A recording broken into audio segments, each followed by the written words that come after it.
Hi, it's time for another verb of the day. Today's verb is reject, and this verb was suggested by the viewer Abdi. Abdi, thank you so much for the suggestion. Now let's take a moment and review some of the definitions or ways that we could use this verb. The first way you might encounter the verb reject can mean to dismiss something or someone as being inadequate, inappropriate, or not to one's taste.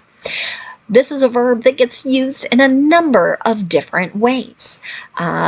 Sometimes as we consider people for various positions or jobs, right? We might look at some and maybe we'll even meet them and then realize, oh, nope, this is not the right person for the job. So we're dismissing them as not being the correct fit. This can happen to various kinds of objects, right? Sometimes as people look at produce or fruit, right, they kind of compare, maybe I'll get these, oh no, they don't seem ripe, right? So they're dismissing it as not being to the standard or the taste that they would like. A second way to use the verb reject is to mean to refuse to agree to a request. This particular verb, you might think of various negotiations. One party suggests something, the other's like, not exactly, what about this, right? And sometimes throughout this process, people just go, never mind, it's not worth it. I don't want whatever it is, or I don't want it under these conditions or terms. A third way you might encounter the verb reject could mean to fail to show affection or concern for someone. So you might hear this used in the context of dating, right? One person might ask someone out on a date, and sometimes people say, no, thank you. So you might hear it used in that way, or sometimes if we look at animals in the wild, sometimes they have a baby for whatever reason.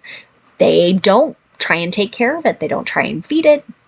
They are doing exactly this verb. They are rejecting it.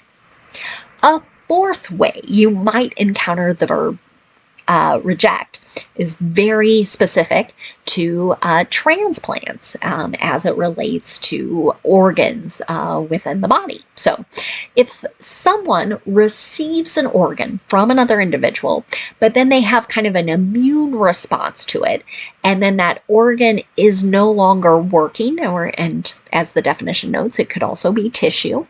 So it's not working, it's failing to survive.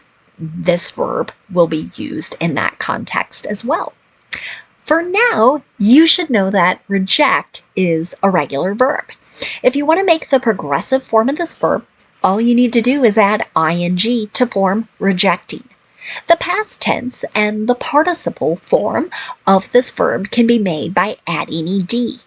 The base verb reject ends in a T sound. This means when I add the ed ending, I'm going to make an id sound. I'm also going to add an extra syllable to the verb as I pronounce it. So the past tense and the participle form of the verb should sound like this. Rejected, rejected. Okay. Now, we don't have any additional phrasal verbs that we need to study, so we'll move on and do a little verb tense review with our verb of the day. Today we're going to talk about the past perfect and the imperative. Let's start with the past perfect. We use this verb tense to talk about completed actions. But what makes it different than just the simple past tense is that we are describing an action that occurred before some point in time or before another action. And this past perfect form of the verb really helps call attention to it. So you will notice, again, past perfect here has two P's in the name of the verb. So we're going to need two parts to make our verb. We're going to use the past form of have, which is had, and there's just one form of that. And then we'll use the participle form of the verb. So we don't really have to watch our subject here. No matter what the subject is, in the affirmative or in a positive sentence, we'll start with our subject, we'll use had, and then we'll use the ed form of the verb. Let's take a look at an example sentence. A previous panel had rejected the European Union's claims that China violated the World Trade Organization's rules on intellectual property. Not sometimes, quite often, we're going to see this verb used in legal matters. And as one court maybe validates or invalidates a lower court's ruling, as things get appealed, this is when we're going to see this. So we're essentially saying the previous panel, right? And that's really stressing this action of dismissing something as being inadequate before.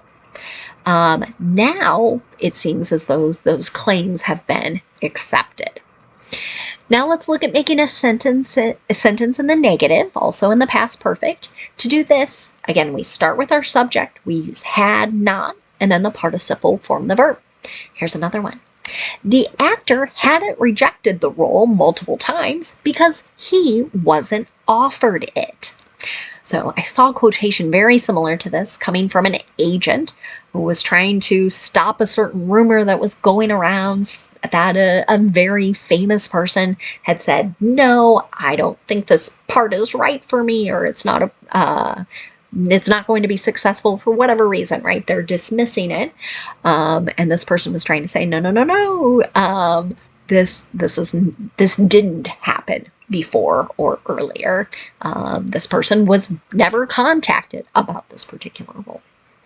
Now, let's take a look at making a yes or no question in the past perfect. To do this, we start with had, then we'll have our subject, and then the participle form of the verb. Here's another example. Had they rejected the idea before any discussion? And be back to that idea of just kind of dismissing something, maybe without a debate, without others offering some kind of explanation as to why they think something might be good or useful, helpful, etc. Now let's move on and talk about the imperative. The imperative in English is another way to express commands. Here, this is different than advice where we tell someone, I think this would be a good idea. We are just directly telling someone to do a particular action in the affirmative or not do an action if it is the negative. The imperative is very unique in English because we do not have a stated subject. The subject is either you singular or you plural. It depends on if I'm talking to one person or writing to one person, or if it's two or more people. But that doesn't affect our structure here. What you will notice is that we are going to begin our sentence with the base verb. So let's take a look at an example here. It says, reject any candidates who do not have any supervisory experience. So maybe this is a command from like a hiring manager to someone in HR. They're going to do some initial screening of candidates, and they're just saying, dismiss these people. We're looking for someone who has managed or supervised others. Okay. Now, sometimes students will tell me that this feels very uncomfortable to either speak or write in this way. And I can understand that. It is certainly more direct than saying we should reject any candidates, right? They're suggesting, I think this is a good idea. So remember, you could add please to the beginning of a sentence or please to the end. That can generally make things feel more polite because it's a very polite word. Now let's talk about making sentences in the negative and the imperative. To do this, again, we have no stated subject. We're simply going to say do not and then the base verb. Or we can say don't and then the base verb. An example of this might be, don't reject him based on superficial qualities. So here, this may be friends talking about potential dates or romantic partners of some kind. Superficial qualities might be things just that we can visually see that many people can't control. So could be their height, could be the hair color, eye color, etc. But that gives you an idea. All of those many times would be considered to be superficial, not someone's character or something that's more deep-seated about themselves and what they value. Now, let's continue discussing some words that are related to our verb reject. And before we get too far into this, I want you to notice how I've been pronouncing this word as we've gone through this. As a verb, reject has the schwa sound in the first syllable. That's that sound, most common vowel sound in English.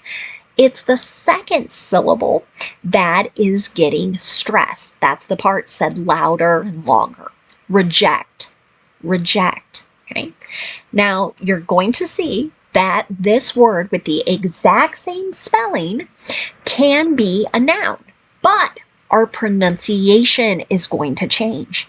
Now, we're going to make the first syllable vowel sound a long E sound, and we're going to stress it. Reject, reject, okay? So when this word gets used as a noun, many times we're referring to a person or thing that has been dismissed because it doesn't meet standards, or maybe it doesn't meet someone's tastes or satisfy their tastes. So an example of this, I want you to kind of maybe imagine you're shopping with a friend. You need a very important outfit for an important event. And so you want to have just the perfect thing. You're going to try on many different things. Perhaps if a sales clerk is assisting you, or maybe your friend, family member, someone you trust to give you valuable feedback on this, might say to you, put the rejects in this pile and I'll return them to the sales floor. So the things you don't think maybe fit the occasion, they don't look good on you, or you just don't like them for whatever reason. These are the things we're going to dismiss, put them here. That's another imperative sentence. Another word you may encounter is the noun rejection. This is describing the dismissing or refusal of some proposal or some idea, something of that nature. An example of this might be the latest rejection after 4 interviews was a major blow to her confidence. So here we're talking about someone who's job hunting, and maybe they get a letter, maybe they get a phone call saying, we're not moving forward with you in this particular hiring process. So that particular action of dismissing the person is the rejection. Okay. Now, a second way you might encounter this noun is to talk about the spurning of a person's affections. This really goes back to that third definition of the verb we discussed earlier. So, an example of this in a sentence might be, some say the hardest part of dating is dealing with the fear of rejection. Right? So telling someone maybe you like them or you love them, and then have them go, no thanks, I'm not interested in pursuing this further. That's kind of the turning away or dismissing of someone's romantic feelings. One more word for us today. It's another noun. It's rejectee. This is again describing a person who has been rejected. An example of this might be, rejectees were sent a short email with no explanation. And for anyone out there who happens to be job hunting, this can sometimes be one of the more difficult parts. I think the most is when you never hear anything. You apply and apply, or you apply and you interview, and then no one ever communicates with you again. That's probably the worst. But still, being in the position where an organization or a team has said, I just don't think you're the right person, again, Not always a moment that feels good for anyone, but something we've all probably had happen to us at some point. Again, I want to say a special thanks to Abdi for suggesting today's verb, and I thank you all for watching. Have a great day.